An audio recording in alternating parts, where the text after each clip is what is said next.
So, I just watched Passenger, and well, it surprised me. Let's get into it. Passengers is essentially what happens when deciding to live the van life, abandoning the overcrowded city to travel freely and reinvent yourself somewhere open and quiet.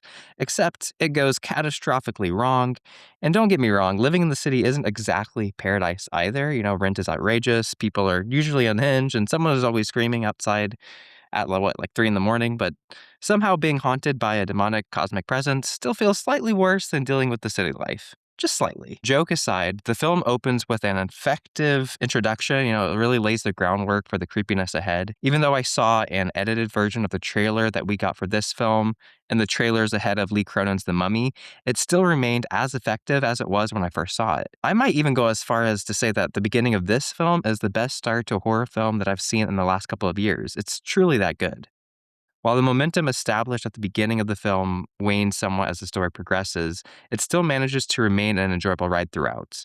Even when the pacing slows or some of the tension loses its edge, the atmosphere and overall concept are strong enough to keep the film engaging. Particularly, the film's greatest strength comes when it fully leans into its supernatural elements, delivering several genuinely memorable jump scares. A few scenes in particular having lingered with me long after finishing the film, one of which takes place in the woods, and the other in a 24-hour gym parking lot that will definitely have me thinking twice about abandoned parking lots for days to come. What makes the lore especially interesting in this film is that it draws from something grounded in reality. Drifters using codes or symbols to warn, guide, or relay important information for other drifters isn't unheard of and a unique addition to the fears that are utilized in this film. Where the film ultimately begins to stagger is in its reveal. Like many modern horror films, it struggles to find the right balance between explaining too much and not explaining enough. Some horror movies overexpose their mythology, laying out strict rules, only to contradict them later, while others remain so vague that the audience spends much more time confused than frightened. This film awkwardly falls somewhere in between. It reveals just enough to establish intrigue, but occasionally undermines its own mystery by overexplaining certain aspects, while leaving others frustratingly underdeveloped. That said, much of the film's creepiness does stem from the unknown, that uncertain surrounding, the entity itself, its intentions, and how to operate creates several genuinely unsettling moments. The fear works best when the audience is left questioning what exactly is lurking behind the nomadic symbols and supernatural occurrences, rather than receiving direct answers. Unfortunately, the ending does the film few favors. By the final act, the tension begins to feel less believable because the entity seems more interested in tormenting its victims than actually killing them. Rather than feeling trapped against an unstoppable force, it starts to come across as the evil, intentionally prolonging the game simply to toy with its prey. While that approach can work in certain horror films, here it weakens some of the danger that the earlier portions of the film work so effectively to establish. I think if I were to make the film or even suggest changes to improve it, I would honestly remove the physical entity altogether. The supernatural presence itself is creepy at first, but I think the film would become far more unsettling if the horror came from the road itself rather than from a visible evil manipulating events behind the scenes. The reveal of the entity is a bit of a letdown in the film, and it's not as scary as they probably were intending.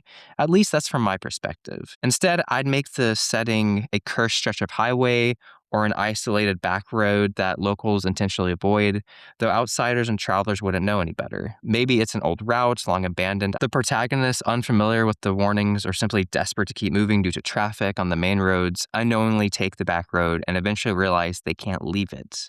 No matter which direction they drive, every exit loops them back onto the same stretch of road. That's where I think the film could genuinely become terrifying, and you could keep that great stretch of the film that it starts with still at the beginning of the movie. And rather than centering the horror around a singular entity playing with its food, the tension would come from the environment itself, slowly breaking the characters psychologically. The characters would still have to deal with similar struggles they deal with in the movie, and some of the rules would still apply. Maybe they occasionally encounter other stranded travelers who have been trapped there for days, months, or even years. And from there, the film could still incorporate many of the same unsettling scenarios and supernatural encounters, but they would feel more dreamlike and inescapable instead of being tied to a monster with loosely defined motives and an ending that is, well, unsatisfying. The audience and the characters would constantly question whether the road is haunted, alive, purgatorial, or simply driving them insane. And depending on how or which direction you choose to end this film, I think it would have been better than the ending we ultimately got in this one.